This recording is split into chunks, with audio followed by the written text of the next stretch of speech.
Well, good morning. Good morning. Great happy Sabbath to you all. Nice to see you here today. I'd like you to go ahead and take your Bibles and turn over to Psalm chapter 1. We'll be going through a few scriptures here today, but I'd like to start with Psalms. I don't know if it was last time, maybe the last time before, I was speaking in Psalms about things that the blessed and happy man does not do. Kind of remember going over some of those things. And we read, well, actually, let's go ahead and read this now that I think about it. Let's read, if you're in Psalms, chapter 1, and let's read verses 1 to down to verse 3. So we see here, it says, "Blessed is the man that walks not in the counsel of the ungodly, nor stands in the way of sinners, nor sits in the seat of the scornful. But his delight is in the law of the Lord, and in his law does he meditate day and night. And he shall be like a tree planted by rivers of water that brings forth his fruit in his season. His leaf also shall not wither, and whatever he does shall prosper." So I said last time we looked at the first part of this verse, verse 1, about what things a happy man does not do. And verse 1, it says he doesn't walk in the counsel of the ungodly, he doesn't stand in the way of sinners, and he doesn't sit in the seat of the scornful. We talked about that. And in verse 2, we read that the blessed and happy man delights in the law of the Lord and meditates on it. And now we come to verse 3. And we begin to see the benefits of the blessed and happy man. And you will notice a progression here as one of blessing, which is what should come out of the condition of the righteous. So in God blessing us, in other words, we should be blessing others. That's the condition. So David begins by comparing the blessed and happy man to a tree. And there are 4 specific things about this tree that I'd like to bring to your attention today. Number 1 is this, point number 1. The tree is planted by the rivers of water. The tree is planted by the rivers of water. Now, in this metaphor, the blessed and happy man is the tree. And what's interesting about this is that the tree is planted. You'll see that. Now, we have, back when we lived back here, we have maple trees around us. And, of course, those maple trees have an amazing abundance of whirlybirds. And they go everywhere. The wind will take them all over the place as they come off the trees, and they are famous for clogging up gutters. Really famous for that. And just in creating general chaos all over the place because of these whirlybirds. And I noticed something every year, however, that after the whirlybird helicopters come off the tree, I would begin to notice these little maple sproutlings start to come up. And they would pop up everywhere. They'd pop up all over the yard. They pop up by the deck, in the gravel driveway, in the cracks between the concrete. They would come up. 100 yards away in a mulched bed, they were there. They would pop up in a potted plant, in a gutter. They were everywhere. And I mean, they were just all over the place. And if that seed gets any moisture, it's going to crack open, and it's going to begin to put down some roots. And in almost every case, that little sproutling is not where I would plant a tree. I wouldn't plant a tree in the middle of the parking lot. I wouldn't do that. Either because it wouldn't survive for very long, like for instance in shallow dirt, or it would infringe upon something else and it would destroy it, like the parking lot. That wouldn't be good. Or in the wrong place, like the driveway. I wouldn't put a tree there. And it's not aesthetically pleasing when it's coming out of your gutter. So this is not where you want trees. It doesn't really serve a purpose where it is. So there are many reasons why a tree would be in the wrong place.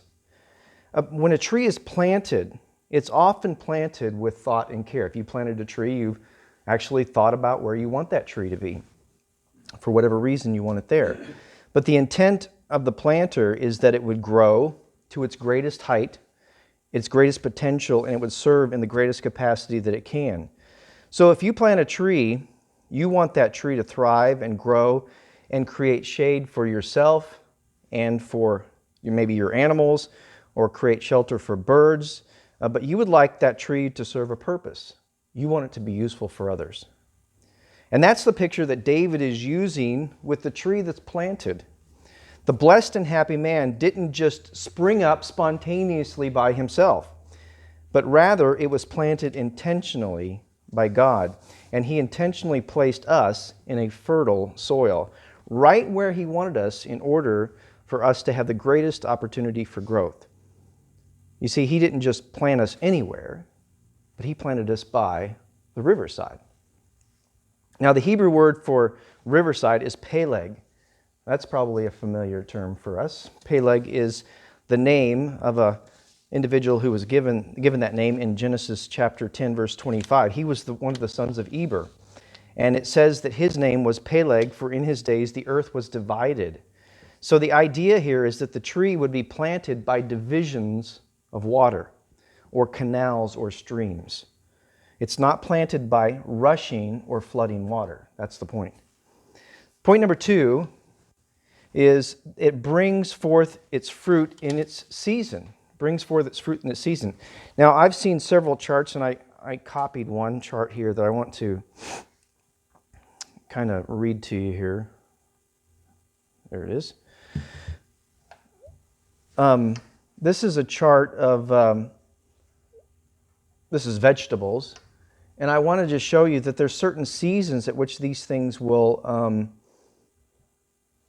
I guess there's planting of it, there's crop harvesting of it. But like, for instance, kale, its harvest time is in November and October. Like lettuce, you can plant it and it's July through September. Brussels sprouts is May through October. Cabbage is June through October. Cauliflower is June to September. Celery is even earlier. Spinach and broccoli are later, September, October. There's a whole host of vegetables here, and there's a certain season with which not only are they planted, but they are harvested. They bring forth its fruit, in other words. That's the season. And most of the fruits, and I guess I read vegetables here, but it's the same thing. Fruits have a specific season which they bring it in. In other words, you're not going to go out and pick grapes in March or April. It's just not going to be there ready to go.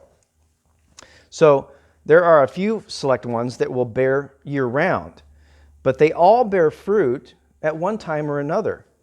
And the bearing of fruit is the result of the tree being planted in the proper place so that it will receive the right amount of nutrition in order for the tree to bear the fruit at the proper time.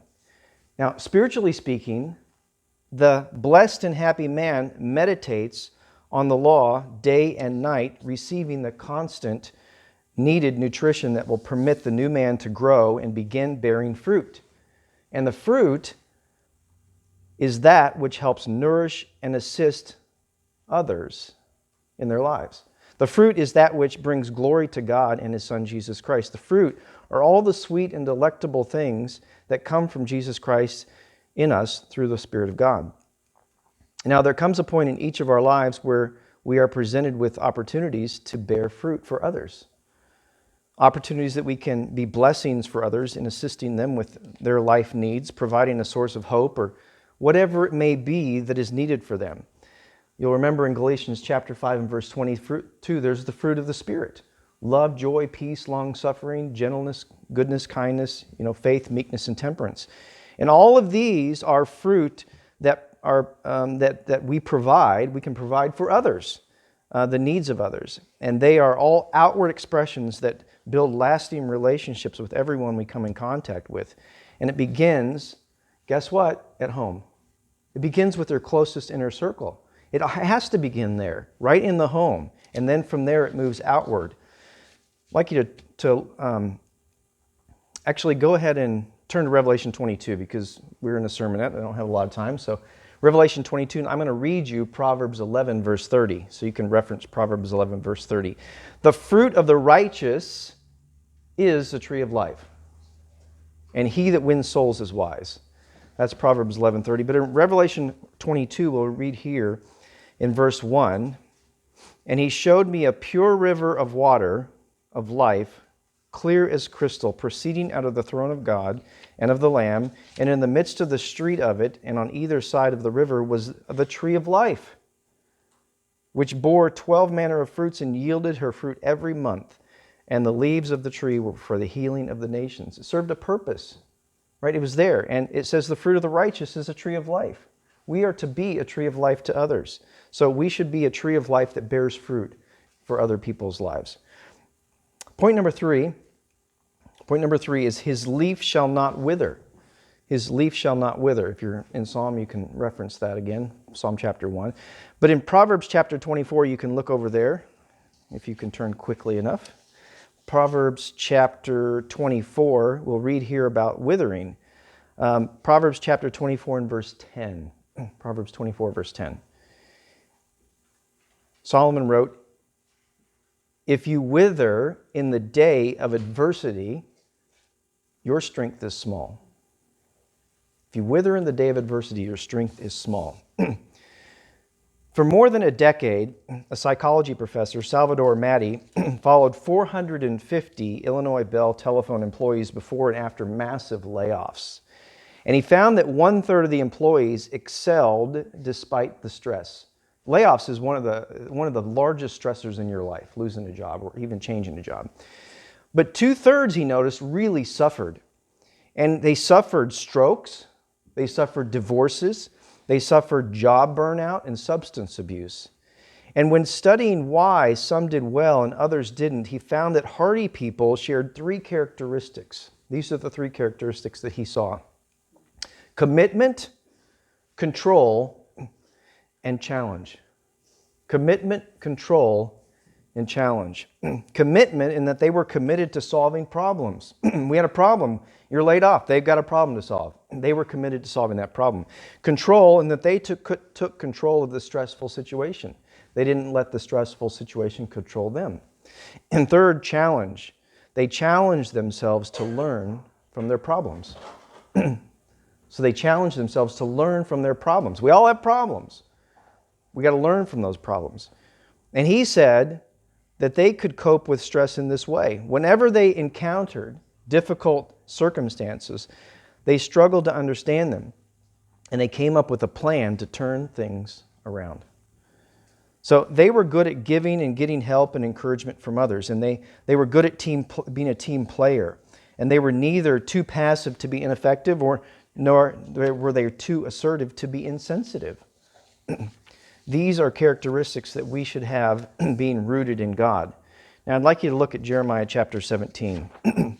Jeremiah looks at I think the same picture of Psalm chapter 1 that we see. It's the same picture here, but Jeremiah talks about it again in Jeremiah chapter 17 and verse 7, where he starts out saying, "Blessed is the man that trusts in the Lord, and whose hope the Lord is."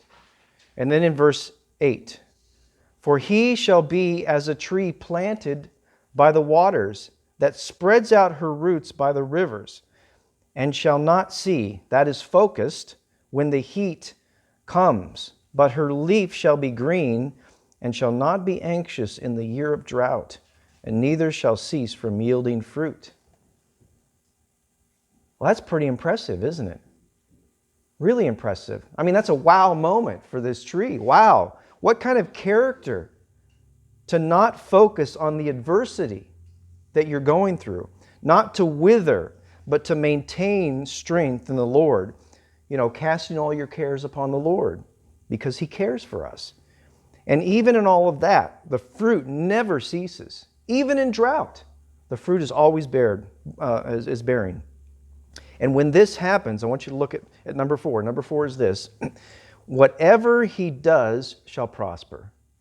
Whatever he does shall prosper. So when the blessed and happy man is planted by the riverside, bringing forth fruit in his season, and he does not wither in adversity, prospering is a foregone conclusion. What other result is there? That's what's going to happen, prospering. And God has created a system that offers blessings and cursings. And blessings for following His law, walking His path of love, of outgoing concern for others, or cursing for neglecting His law and walking the path of the ungodly. That is, of being only concerned for yourself in this context. That's the ungodly. This system is universal in the physical plane or the spiritual. It doesn't matter. So even if God intervenes and tests us, we are, as we read about in the book of Job, maintaining leaves that do not wither will still amount to prospering. Because whether it's in good times or bad, whatever, there are lessons we can learn and rewards to achieve and character to develop. And that is a win-win situation. That's a win-win scenario. And we prosper in good times and we prosper in bad. So this is the type of man or woman that God is looking for. Is that a type of person that you want to be? I think we would all say yes, that's the type of person we want to be. So I think for all of us, we all want to be blessed and happy.